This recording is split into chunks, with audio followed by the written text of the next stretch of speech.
Perkenalkan, nama saya Rohana Manulang. Saya dari Prodi Akuntansi. Saya akan mempresentasikan mata kuliah Auditing 1 dengan dosen pengampu Ibu Desi Arijawati, SE, AK, MSI, mengenai prosedur audit. Pengertian audit. Audit adalah sebuah proses penilaian secara sistematis dan terjadwal dengan bertujuan untuk melakukan evaluasi, monitoring, pencarian fakta atau eviden dalam sebuah proses atau kejadian yang dilakukan oleh seorang auditor yang memiliki keahlian dalam bidangnya, yang dilaporkan atau didokumentasikan secara resmi.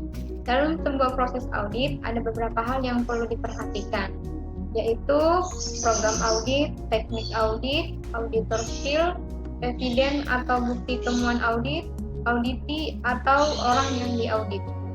Ada dua macam jenis audit yang kita kenal dalam perusahaan atau sebuah organisasi, yaitu yang pertama audit keuangan. Audit keuangan atau finansial adalah audit untuk mengukur tingkat efisiensi, efektivitas, dan produktivitas suatu perusahaan. Sasaran audit keuangan adalah menilai efektivitas,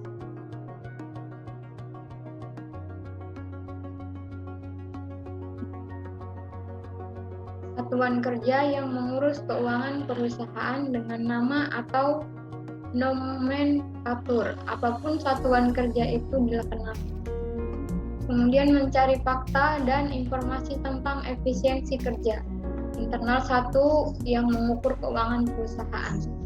Audit keuangan atau finansial melakukan pemeriksaan atas kewajaran praktik akuntansi berdasarkan standar akuntansi. Yang diterima artinya audit finansial memverifikasi apakah laporan keuangan yang memuat informasi histori telah disajikan secara wajar. Yang kedua, audit non-keuangan atau audit manajemen dan proses kerja. Audit manajemen adalah investasi dalam organisasi semua aspek kegiatan. Manajemen dari yang paling tinggi sampai ke bawah. Dan pembuatan laporan audit efektivitasnya atau dari segi profitabilitasnya, efisiensi kegiatan bisnisnya. Ruang lingkup audit manajemen atau proses ini sangat dipengaruhi oleh komitmen dari manajemen untuk memperbaiki setiap kekurangan yang terjadi pada perusahaan yang dikelolanya. Bidang audit dan ruang lingkup yang bervariasi sesuai dengan kebutuhan perbaikan yang diinginkan oleh manajemen.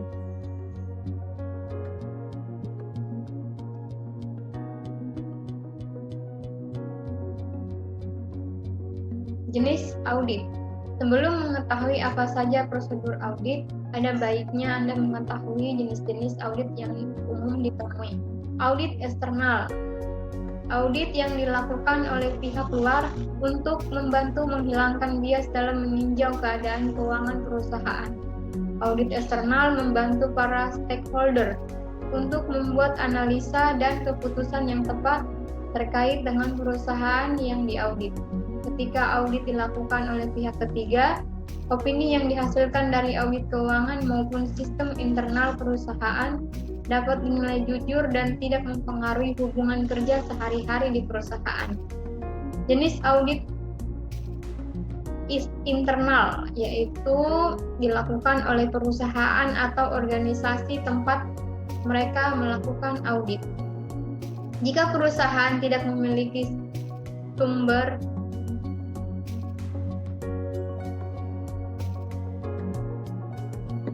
daya internal atau mengaudit, bisa menggunakan jasa konsultan auditor. Tujuan dari audit internal adalah untuk memastikan kepatuhan hukum dan peraturan untuk menjaga pelaporan keuangan dan pengumpulan data yang akurat dan tepat waktu. Bagi manajemen ini juga memberikan manfaat karena bisa mengetahui kelemahan dan dalam kontrol internal atau pelaporan keuangan sebelum ditinjau oleh auditor eksternal. Contoh SOP audit atau prosedur audit. Yang pertama, SOP audit internal pada suatu perusahaan dilakukan oleh hampir semua perusahaan atau organisasi yang memiliki sistem manajemen yang bagus. Internal audit adakah aktivitas penilaian secara independen dalam suatu organisasi untuk meninjau secara kritis tindakan pembukuan keuangan dan tindakan lain sebagai dasar untuk memberikan bantuan bersifat proteksi atau melindungi dan konstruktif bagi pimpinan perusahaan. Yang kedua, SOP audit stock of name. Dalam proses persediaan barang di gudang, untuk menjaga stok dan data tidak terjadi selisih, maka bagian tim audit yang biasanya dari finance melakukan audit stock of name. Audit stock of name adalah penilaian kesesuaian dari jumlah aktual yang ada dibandingkan dengan data. Tujuan audit stock of name ada beberapa, yaitu antara lain menjaga keakuratan data dengan barang yang tersimpan, jadi saat barang yang dibutuhkan dalam kondisi yang ready dan jumlah sesuai dengan data yang ada. Di sini ada bentuk laporan perhitungan fisik persediaan barang atau stock of name. Kita bisa melakukan perhitungan fisik pada persediaan barang itu, kolomnya itu yang pertama nomornya, nama barang, unit, harga, jumlah, keterangan. Mengetahui kepala bagian gudang dan petugas yang melakukan stock of name. Yang ketiga, SOP manajemen. Yang pertama, pengumpulan fakta dan dokumentasi informasi terbaru. Pada tahap ini dilakukan pengumpulan informasi data yang berkaitan area lingkup pekerjaan yang ditentukan. Data bisa diperoleh dari surat menyurat, kebijakan, prosedur, serta semua informasi informal lainnya yang bisa diperoleh secara langsung dari karyawan lewat wawancara. Yang kedua, riset dan analisa. Tahap ini merupakan tahap yang paling penting dalam proses manajemen. Pada tahap ini dilakukan pengumpulan bukti fakta-fakta yang dianggap penting dalam mendukung laporan akhir yang akan diserahkan kepada top manajemen. Yang ketiga, laporan. Tahap ini meliputi ringkasan atas pekerjaan yang dilakukan, gambaran mengenai ruang lingkup pekerjaan, rincian mengenai temuan-temuan utama, dan diskusi mengenai alternatif-alternatif yang dapat digunakan top manajemen untuk mengurangi permasalahan. Keempat, SOP keuangan. Ruang lingkup Departemen Finance dalam perusahaan biasanya pada cash flow laba rugi dalam perusahaan, melakukan pembayaran supplier, melakukan audit stock of name, penagihan piutang, dan pencatatan laporan kas harian. Sebagai finance, prinsipnya adalah seseorang yang memegang uang. Dia punya otorisasi untuk mengeluarkan dan menerima uang, baik itu kas, biasanya dipegang kasir, maupun uang-uang yang ada di bank, deposito, dan investasi keuangan lainnya. Di sini ada seperti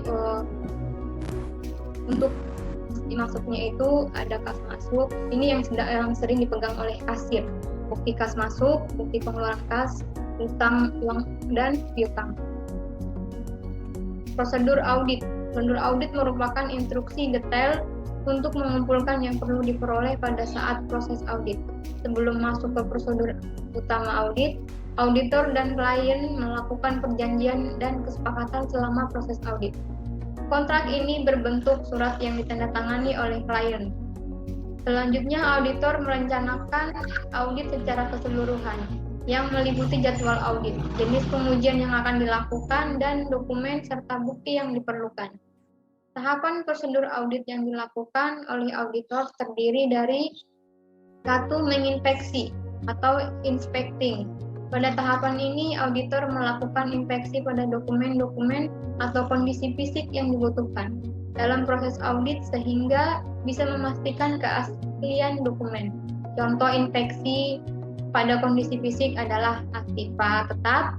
Inspeksi diperoleh dari keadaan fisik aktiva yang diaudit. Auditor berhak meminta dokumen dari perusahaan yang dibutuhkan dalam proses audit. Yang kedua, mengkonfirmasi atau confirming. Konfirmasi mirip dengan penyelidikan karena juga merupakan prosedur meminta informasi. Namun, konfirmasi biasanya dilakukan dengan mewawancarai pihak ketiga, bukan klien, untuk mengkonfirmasi transaksi dan saldo. Jenis ini biasanya dilakukan melalui surat tertulis formal. Auditor biasanya melakukan prosedur konfirmasi untuk menguji saldo akun seperti piutang, utang dagang, dan saldo bank, dan lain-lain. Konfirmasi bentuk penyelidikan yang nanti auditor akan dapatkan informasi atau data secara langsung dari pihak ketiga yang independen untuk proses audit selanjutnya. Misalnya, auditor biasanya melakukan konfirmasi atas saldo bank milik klien untuk mendapatkan bukti keberadaannya serta penegasan hak dan kewajiban.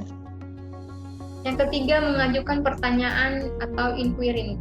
Pada tahap ini, auditor akan meminta informasi atau keterangan secara lisan dari pihak yang laporan atau kinerjanya diaudit. Tahapan ini termasuk dalam jenis pengujian pengendalian. Pengujian pengendalian atau test of control dilakukan ketika auditor membutuhkan bukti yang memadai untuk membantu penilaian auditor. Bukti yang dihasilkan berupa lisan dan dokumenter. Contohnya pada permintaan keterangan pada stok lama di gudang. Yang keempat, menghitung atau counting. Tahap ini meliputi perhitungan bukti fisik terhadap sumber daya informasi dan pertanggungjawaban semua dokumen yang ada. Auditor juga melakukan pengujian terhadap penilaian dan alokasi pernyataan keuangan. Pemeriksaan aset berwujud adalah proses pemeriksaan fisik aset berwujud perusahaan seperti properti, pabrik, peralatan. Jenis prosedur audit ini dapat memberikan bukti keberadaan aset berwujud. Contoh prosedur audit ini adalah bahwa auditor dapat menguji asersi keberadaan aset tetap dengan melakukan pemeriksaan fisik aset yang dicatat dalam daftar aset tetap. Selain itu, diperhatikan bahwa pemeriksaan saja tidak akan memberikan bukti tentang hak dan kewajiban atau asersi audit ini. Auditor mungkin perlu memeriksa dokumen hukum aset. Yang kelima, menelusur atau tracing. Tahapan prosedur audit selanjutnya adalah tracing. Auditor mendapat informasi dari data yang dicatat dalam dokumen dan dilanjut dengan melacak bagaimana data tersebut diolah dalam proses akuntansi.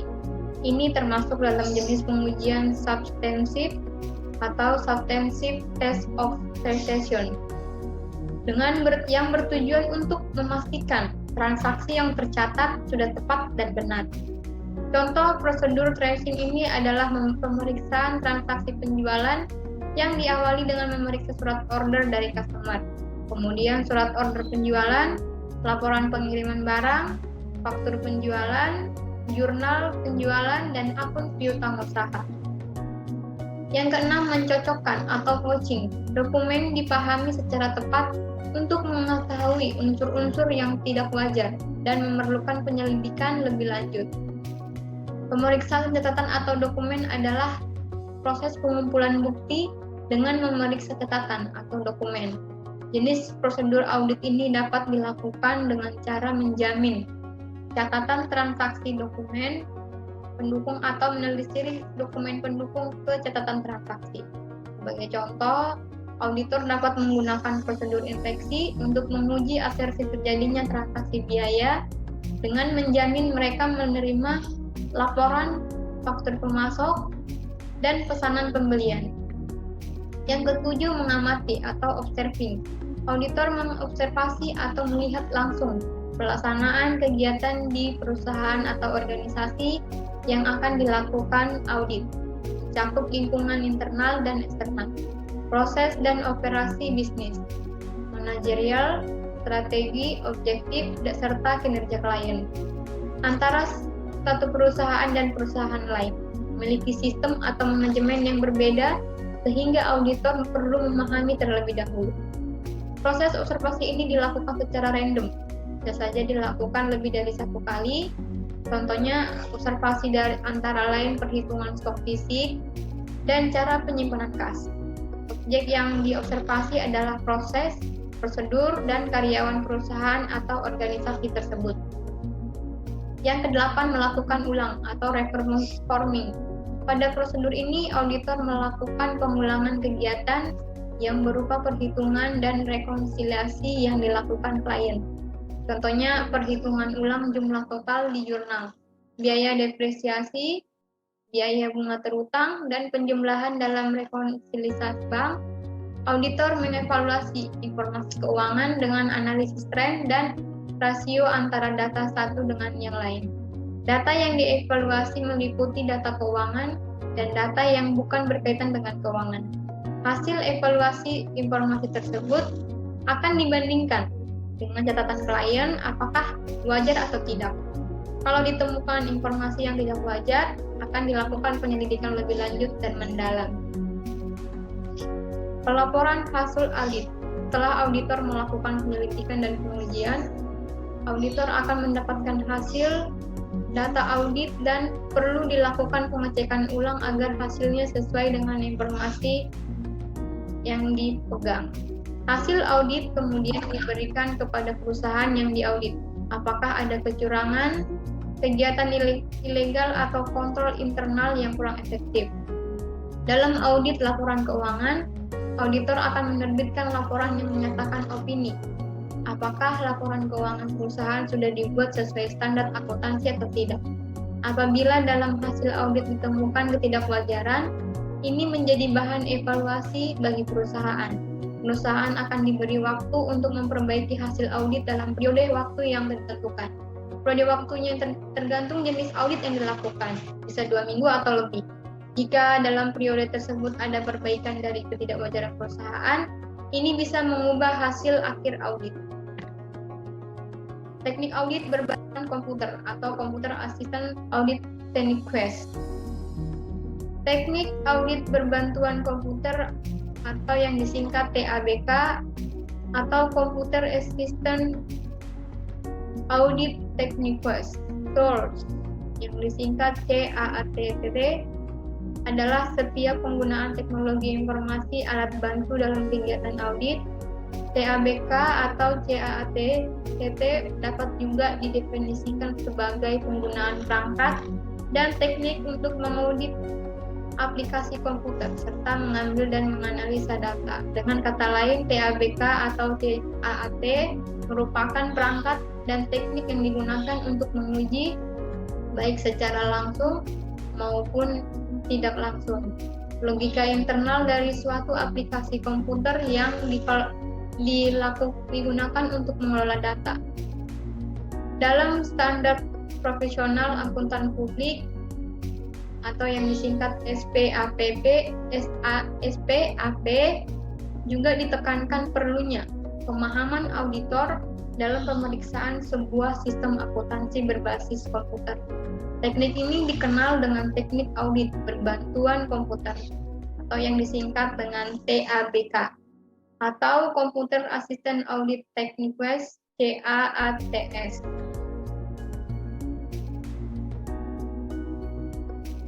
Untuk contohnya aplikasi software akuntansi itu seperti Accurate, SAP, e-Journal, dan lain-lainnya. Sekian untuk presentasi saya. Terima kasih.